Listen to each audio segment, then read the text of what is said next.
Welcome to another episode of This Woman Works, episode 35. I titled this one Lights, Camera, Action. And with me on this episode, I have someone that has a keen eye on sports in the state of Michigan. That would be Miss Loreal Nix. Did I mess up saying your name? If I did, Not please at tell all. me. You said All it right. absolutely right. Thank you so much, Mike. Yes, ma'am. Yes, ma'am. It is a pleasure having you on the show. We're going to get into your journey, talk about basically where it started from, of course, back in the day to starting, where it is now. We're going to get into all that more as we go along in this episode. But of course, with every episode, we start off with the Black Girl Magic Moment. And in this episode, we are going to talk about somebody whose music that I really, really love. Her government name is Solana Amani Rowe, but her name that everyone knows her by is SZA. Yes, SZA. Of course, she was born Solana Amani Rowe in 1989. Of course, she's better known as SZA, like I mentioned previously. She first kind of got the recognition, a little bit more in terms of independent wise with a couple self-titled EPs. One of those was called C SZA Run back in 2012. And the other one was called just simply S in 2013. Now, these two EPs got the attention of TDE, which is Top Dog Entertainment, which is the same place where Doechii and Kendrick Lamar are both signed to. So, of course, she gets there and is the first female artist signed to TDE. Fast forward to her third EP comes out. It's called Z. That comes out in 2014. It's the first project to release to digital retailers and reach the top 10 on the U.S. Independent Albums chart. From there, RCA reaches out. She has a joint venture now with RCA Top Dog, and that's when Control comes. The album in 2017 spawned the singles like The Weeknd, Love Galore with Travis Scott. You got The Weeknd. That video was directed by Solange Knowles. I didn't know that one. That was a new one for me. And then also, of course, Broken Clocks were some of the hits on there, and that album basically put her on the map for a lot of people. And then, of course, 5 years later, she follows it up with SOS with hits like Kill Bill, Good Days, I Hate You, Nobody Gets Me, and Snooze. Now, Snooze actually was co-wrote by an artist named Leon Thomas. If you hadn't checked out his new album called Mutt, check that out. He actually co-wrote Snooze. And also, Kill Bill was her first #1 single on the Billboard Top 100 charts. So, SZA, she does not miss. She makes great music. Her newest album, or I would say a re-release of an album, is called Lana. That's out now. It's basically about 15 new songs, and then the rest of the SOS album, probably could have just released those 14 songs. But hey, I'm not a music producer. I just enjoy and consume music. But definitely want to say that she's definitely got that out. And she also is currently starring in a brand new movie with Keke Palmer called One of Them Days, making her acting debut, by the way. So that's something you may want to go out there and consume as well. It looks like a very fun movie. Of course, she has 4 Grammys as well. Got to throw that in there. I mean, made multiple features on songs. Just got to show love to SZA. She is the Black Girl Magic Moment for this episode. Now, do you have some thoughts on SZA and her music and just kind of her vibe. I mean, her vibe is just totally different than about any other vibe that's out there when you listen to her music, in my opinion. Absolutely, her vibe is different, and I would say her vibe is vulnerable that I haven't really seen from any other artist. And just the way that her vulnerability has grown from Control to SOS to Lana is just like mind blowing to me. And when you was mentioning all the songs with Control, Broken Clocks is one of those songs that really resonates with me. And I just feel like her music over time throughout life, you can just listen to that music to help you get through life. And then when you look back and when you listen to those certain songs at certain points in your life, she just is able to make that kind of music that can be a part of your life in such a beautiful way. So that's what I think of when I think of SZA. And I'm so proud of her. I'm so proud of her for her acting debut with her and Kiki Palmer in this new movie. And she just is killing it out there. Definitely, definitely. And I am very jealous of one Danielle Smith that she actually got to interview her. I'm like, man, I would love to interview her and just get into the inner workings of how she comes up with these masterpieces of songs that she comes up with. But we can talk SZA all day, but that's not the object of this episode. The object of this episode is to talk about you. So we got to go back to if people are going to know you, we got to go back to the young you. Now, where exactly did you grow up? I think I got a hint with the Detroit Lions sweater that you're wearing, but where exactly did you grow up? Yes. So I grew up in Metro Detroit. I was born in Detroit, and then I moved from Detroit to a town downriver in Michigan called Taylor when I was 2 years old. I lived there for about over 10 years, went there most of my elementary years. Then I moved from Taylor to Farmington Hills, which is in actually Metro Detroit, Oakland County area, from my middle school to my high school years. I went to Harrison High School, home of the Harrison Hawks. They are one of the most winningest football teams in the state of Michigan. So if you know, you know. And I definitely would call myself a nerd. Like school was my sanctuary for me to get to know myself better, to connect with friends, and to just make all different types of connections. I was always like into my studies. I was always in the high honors all the time. Um, High school, I graduated with a 3.8 GPA, and I had like over like thousands and thousands of dollars in scholarships. And I was always involved in all types of extracurricular activities like Battle of the Books. I did art club, I did French club. And then what made me get into the journalism broadcasting industry was being a part of the yearbook and when I took my journalism and creative writing classes. Okay, all right, all right.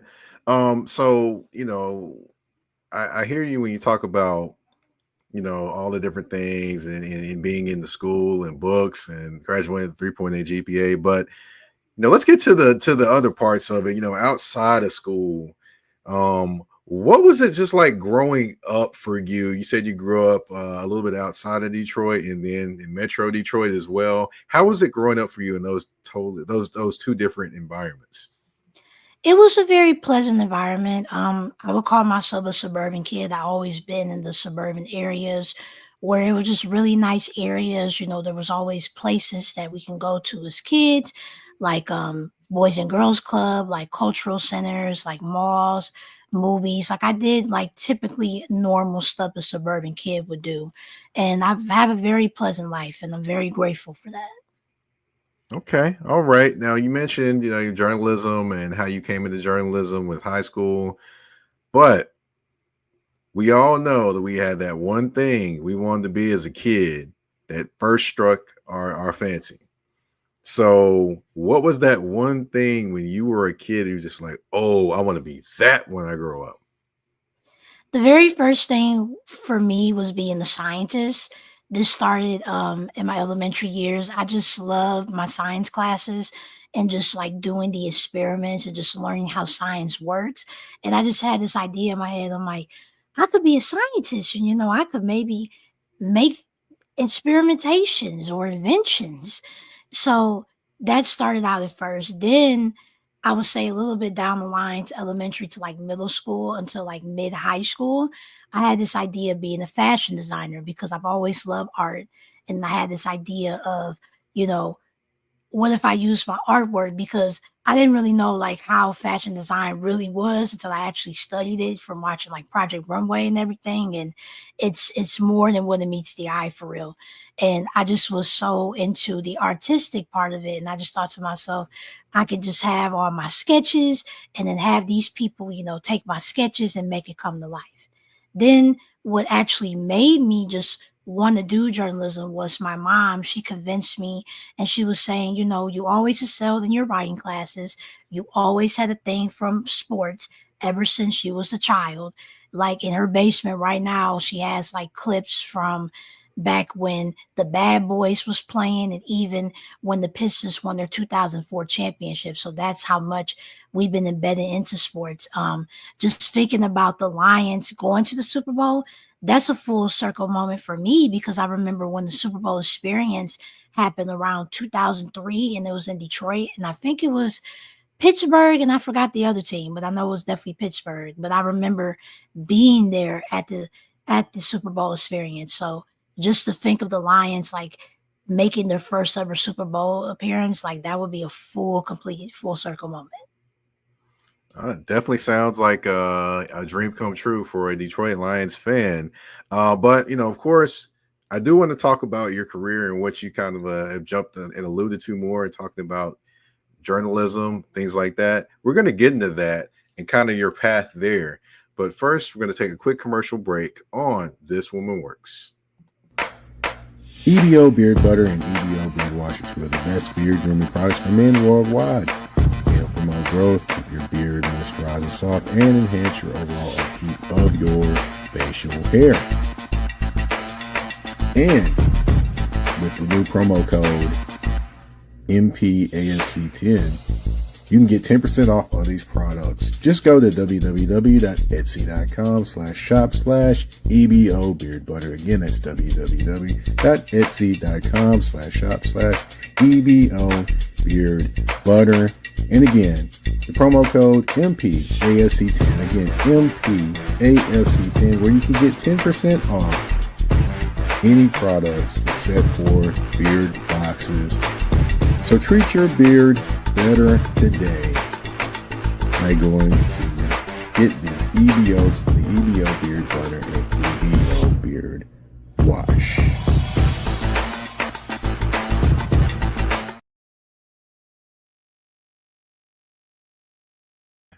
Oh, and we are back on This Woman Works, episode 35, Lights, Camera, Action with Loreal Nix. Now, of course, everyone wonders when I have that commercial with EBO Beard Butter, they're like, why do you have a beard commercial on the show when you're talking to black women? Well, let me kind of break it down for you. Fellas, let's just be real. We really don't take care of ourselves probably the best we could. So why not put this commercial on the show with black women and probably with majority black women watching to help you get taken care of or point something out that, hey, maybe you need to get this, make your beard nice and soft, your face nice and soft too.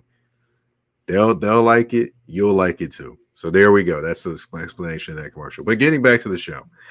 Now, for those that aren't aware and, don't know about your journalism exploits, can you please tell them what you do there?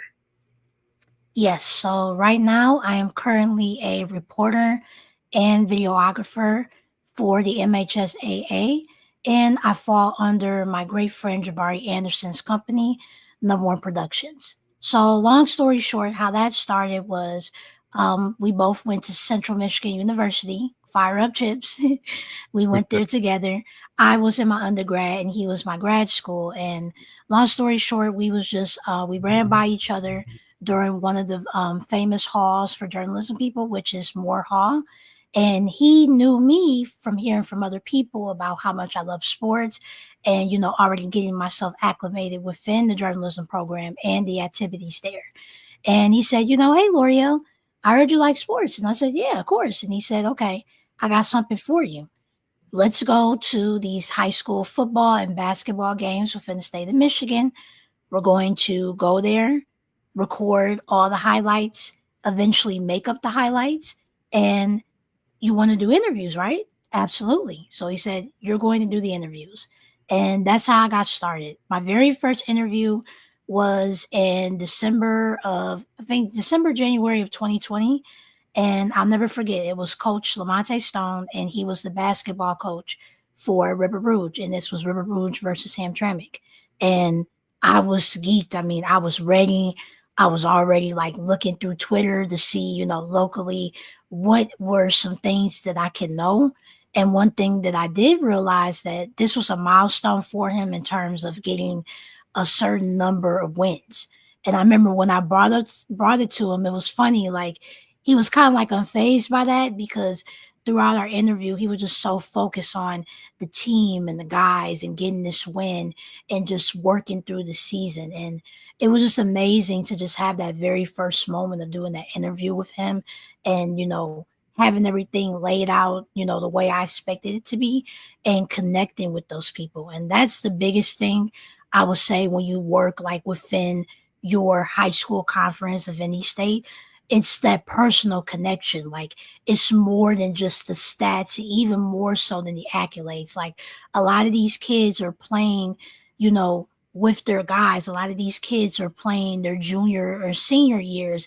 And it's so significant when they win during their senior year and sometimes when they don't, because you could just see all the emotions that just build up when they play these games. And then when you talk to these coaches, a lot of these coaches, they have sons and uncles and cousins. Like it's a total community thing. And that's the most beautiful thing about working through the MHSAA is seeing how deep the community is. Now, for those that aren't aware, MHSAA is Michigan High School Athletic Association. If you aren't aware, am I correct? Yes. Okay, I just wanted to make sure I was correct. I didn't want to misspeak over here. But you did mention, the connections and just the emotions and things like that. It kind of takes me back to when I played high school football and thinking about the emotions of my junior and senior year. And probably they got more heightened as I got closer and closer to being done with playing high school football. But I wanted to ask, you talked about journalism and broadcasting and, you talked about high school and things like that. What was it like back in high school when you first got introduced to journalism through the high school yearbook? What was that feeling like? Can you take us back to that moment? It was a great experience. I have to shout out to my teacher, Miss Dean. She was such the sweetest teacher ever, and she really helped us really understand what it was like to get into that journalism landscape. And when I took her creative writing class and I took her journalism class, that just unlocked like so many things in my mind about like, this is what I want to do.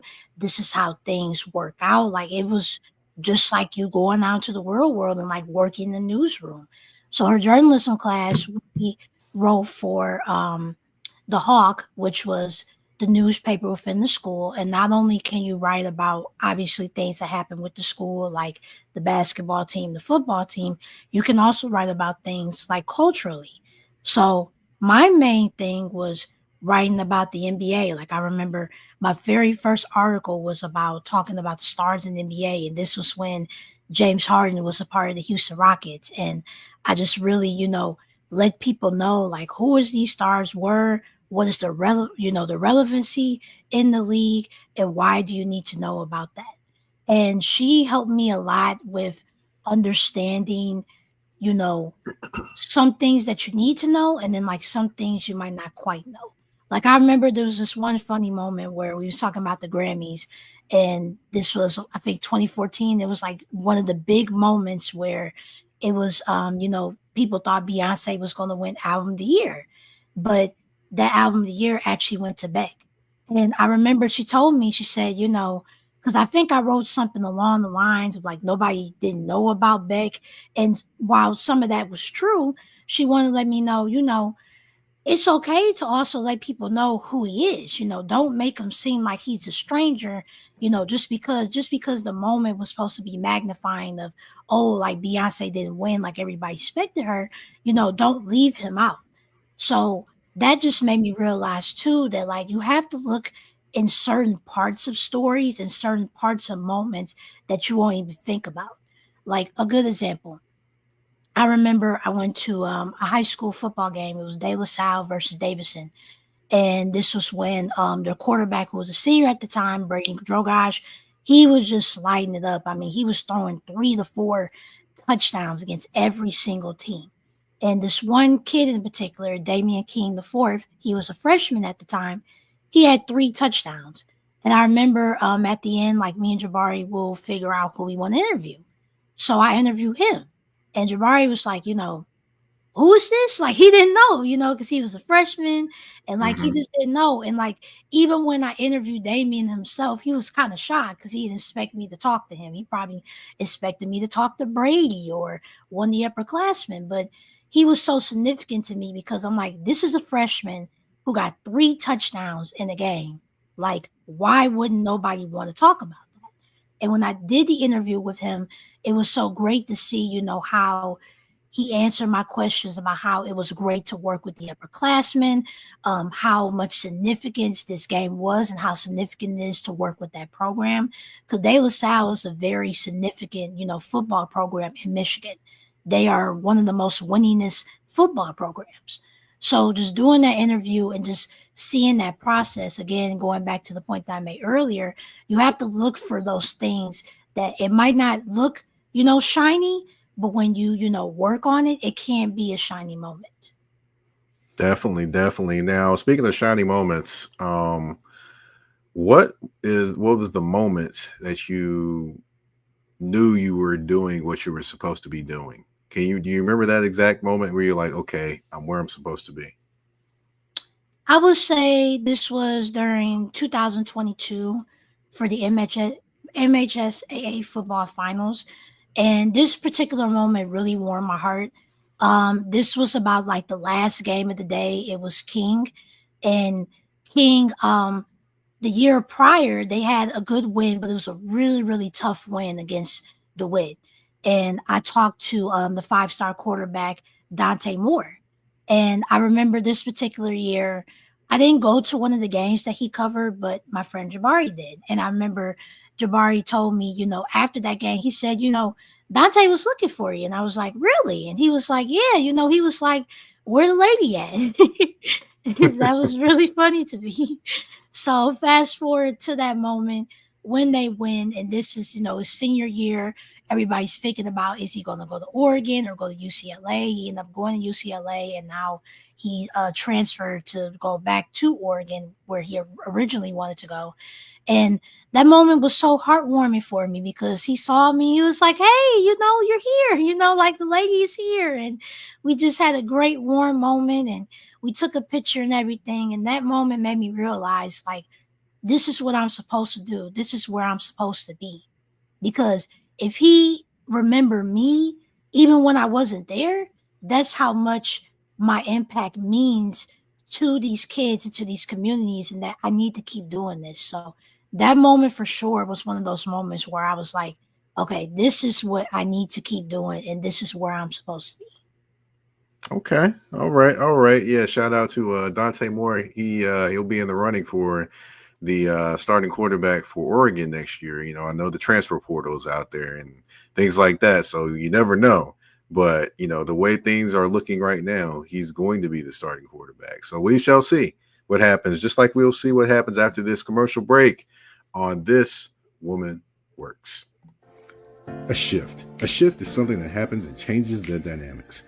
And that's what happened when Garrett Logistics was born. After 10 years as a sales pro in the logistics world of sporting goods, John Garrett decided to pivot to the world of freight and start a brokerage. So you're saying to yourself, why trust Garrett Logistics? Well, Garrett Logistics helps shippers improve overall workflow, along with increased on-time pickup and delivery percentages. Last minute loads, multi-drop pickups, and more are part of the services with Garrett Logistics. They're available Monday through Friday, 7 a.m. to 6 p.m. and Saturday, 8 a.m. to 12 p.m. all times Central Standard Time. So give them a ring at 615-400-8484. That's 615-400-8484, or you can email them at john@garrettlogistics.co or visit their website at garrettlogistics.co. Garrett Logistics, where the motto is, it's not just freight to us, it's your business.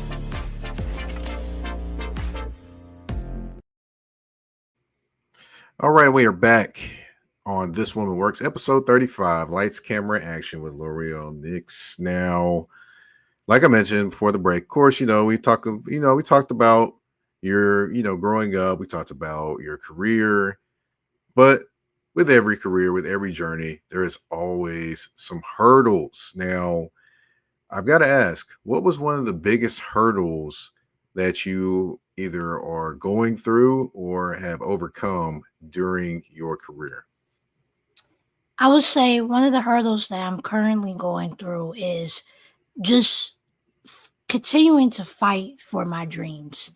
And this year, as opposed to like the last couple of years, like I've realized like how many times like I self-sabotage myself, like be in relationships with the wrong people, like doing the wrong things, not focusing on the right things, like your dreams, and really working hard to go for your dreams. And now, like this year, like I'm want to go through full throttle more than ever.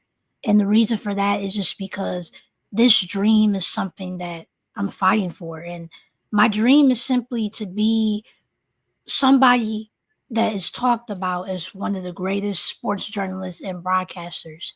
And I don't know where my journey is exactly going to be. And another part of that is patience. When you go through this journey, you have to have a lot of patience and knowing that sometimes things might not be what it all worked up to be.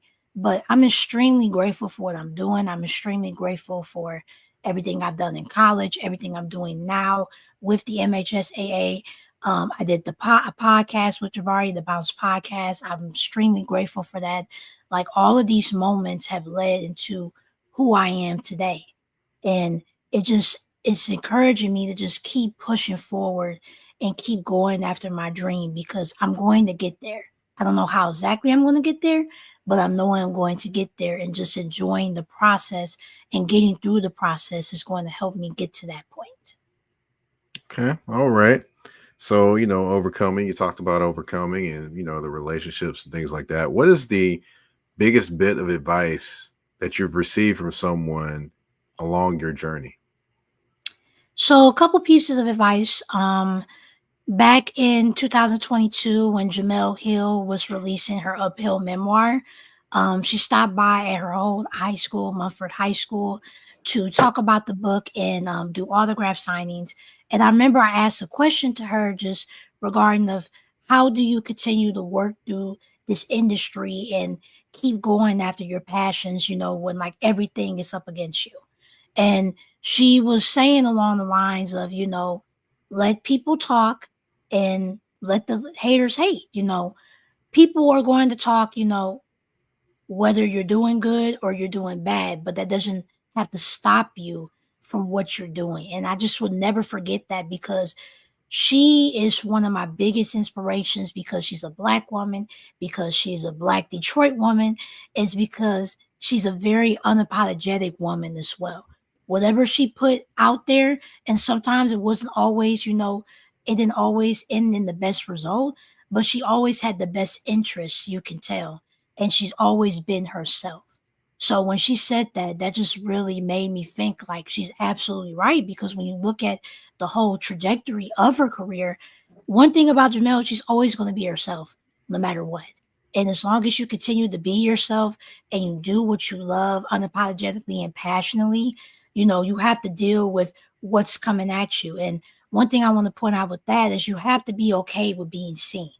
Being seen means that people are going to see when you succeed. They're going to see maybe when you get stagnant. They're going to see maybe when you fail. But that's just a part of this industry, especially when you want to be on camera and you want to put yourself out there. So that's one piece of advice. Another piece of advice from my good friend Jabari is to just always, when he said, like, when it comes to asking questions, like, don't ask questions about like how you feel sometimes, because especially when you're like, and I learned this the most when you talk to like people when they lose. One thing I always pay attention to, especially like during the finals and tournaments, is when the team loses, because those are the questions where, if you ask your kid like, hey, how do you feel about losing? That's going to be very obvious answer. They're going to be like, man, it sucks. Like, I wish I would have won. Like, you know, it breaks my heart sometimes seeing like some of the seniors, you just see the emotions on their face, like when they lose. So when he told me that, it really made me think, especially in those moments of asking certain questions about like, you lost, but maybe what's the game plan here? What are you going to learn like from this situation to move on to the next? Like, and Taylor Rooks said this as well. There's always a way for you to ask a question. A question is not just a singular phrase. It can be a multitude of ways to ask a question, and there could be a multitude of ways to get your question answered. Okay. All right. All right. And what's any advice you have for someone that may be wanting to follow your path? If you're in school, whether it be high school or college, please get involved. But I would say when you get involved, don't put all your eggs in one basket. One thing that I realized when I was in my freshman year of college, I did everything. Like literally the first semester I stepped on foot, I did everything. I was part of CM Life. I was part of 101.1, the Bounce, the radio station. I was a part of everything. And while that was a good thing because I was dibbling dabbling to what I want, I would say like over time, I didn't realize like how burnt out I was because I was doing literally every single thing. So if you want to be a part of a newspaper, join a newspaper for a semester. If you like it, keep going. If you don't like it, maybe move on to something else. It's okay to do maybe like two things at a time. But usually, if you stick to one thing with consistency, determination, and also credibility, like having, the confidence to say, I was a part of this newspaper for 3 to 4 years and I worked with 2 to 3 different editors. I worked in 2 to 3 different sectors like sports, um, editorial. I worked with, like just lifestyle. That will be much better than maybe saying that you dibble and dabble in several different things, but maybe you didn't find your footing in one specific thing. And the last thing I will say to somebody who wants to work in this industry is never forget your why. If you're in a position like me where you're trying to get your spark back, you're trying to find your footing again, go back to the things that you did before. Like if you had old writings from high school, go back to that. If you had like old clips, go back to that. Like if you had a YouTube channel that you started 3 or 4 years ago and maybe it didn't go the way you expected to, go back to that because those moments are going to help you know your why. It's going to help you understand this is why I wanted to do this. This is what I did to get to this point. I didn't do this for no reason. Like I went back to all of the things I did in high school and college and even from 2 years ago. And I said, I did this for a reason because this was my why. I wanted to get into sports journalism. I wanted to put myself out there. I wanted to do the work no matter what. This is going to help me keep going. Okay. All right. All right. Well, we have reached the end of the show, but of course, this is not fully the end of the show. There is a game. It's called the speed round. I got 10 questions to help the viewers and listeners get to know you a little better. Are you ready? Yes, I'm ready. All right. What's your favorite movie? Crooklyn. Crooklyn. Oh, yeah, that's a good one. That's a good one. Favorite actress? Oh, Viola Davis. Yeah, I've gotten that one a lot on this show. You're at a dinner party. You're at a dinner, picking the brain of a person that you'd want to eat dinner with, whether it be dead or alive. The person be dead or alive. Who is that person? Kevin Durant. Ah, okay. That's a good one. That's a good one. Even though he probably, you pick with him long enough on social media, he might respond to you. Let's see. Worst movie you've ever seen? The worst movie. Probably like the parody movies, like the epic movie, things like that. Mhm. Okay. All right. Now that they're doing another scary movie, right? The Wayans brothers are Yeah. back to do that. I'm like, okay, cool. What's your favorite song? Hmm. My favorite song is "How to Meet Yourself" by Hiatus Coyote. Okay. All right. All right. I'm gonna have to look that up. I'm gonna have to look that up. Yes. Okay. Big question here.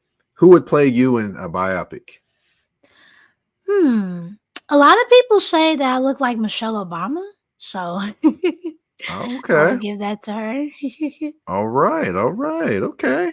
All right. Best childhood memory. Hmm. I would say my best childhood memory has to be one of my birthday parties when I was younger. Like Okay. the one particular, I had a birthday party. I remember it was Chuck E. Cheese and it was Powerpuff Girl theme. Everything, Okay. All everything. right. Who's your favorite artist? Um, hmm. My favorite artist, Solange. Oh, Solange. Okay. Yeah, we just talked about her earlier. Okay. Favorite time of year. Favorite time of year would be the springtime. It's not too hot, not too cold. It's my birthday month, March baby. Same here. Same here. Here we go. Let's see. Favorite. Oh, sorry. First athlete that got you into sports. Kobe Bryant. Kobe. Kobe Bean Bryant. Rest in peace, Bean. There you go. May he rest in peace. That's right. And with that, we're resting in peace. Or we're sorry, we're putting away the speed round because that is the end of the speed round. I tried to make a pun there, but I lost my train of thought. But but yeah, that is the end of the This Woman Works show for this week, episode 35. L'Oreal, I want to thank you for coming on the show. And I also want to give you a moment to tell everyone where they can find you on social media and also any things that you are working on. The floor is yours. Yes, so follow me on X Twitter, low_Cartier. You can follow me on Instagram, Loreal.Nix. You can follow me on Pinterest, LNix42. And you can follow me on YouTube, Low Muse Zero. Since TikTok is about to be banned, so we about to transition to these other platforms. Currently, I am working on my blog called Live in the Mix. It is a blog that I created about 5 years ago that is about fashion, music, sports, everything about the culture. And I'm going to rebrand it completely. If anybody's into astrology, this year, 2025, numerically, if you add up all the numbers, it is a 9 year, which represents a Mars year. So the whole blog is going to be redesigned with everything red. It's going to be very, very cool. And I'm going to be launching that starting this week with the Unrivaled WNBA League. We're going to dabble into the NBA, NFL playoffs, and as well as the NCAA football championship game. Okay, all right, all right. Sound like you got a lot going on, and I'm still taking bets on whether it really happens, whether they really get banned or not. I think something. I think it's like the last minute, something's gonna happen, and it's gonna keep Yeah, I them over feel there. like But that too. we're gonna see what happens. But you know, but for those that don't know, of course, I am the host of the show. My name is Mike Patton. You can find me on the artist formerly known as Twitter. Now, I will say this. I'm gonna say this again. I do not call it X because the only X's that I recognize are DMX and Malcolm X. So there we go. But you can find me on the artist formerly known as Twitter at Mike Patton82. That's MikePatton 82. You can find me on Instagram and Threads at that's THA, not THE, _general_MP. You can find This Woman Works on all listening platforms, whether it be Spotify, Apple Podcasts, iHeartRadio, Amazon Music, you name it, we are there. And also, we are on YouTube at the Mike Patton Podcast Network.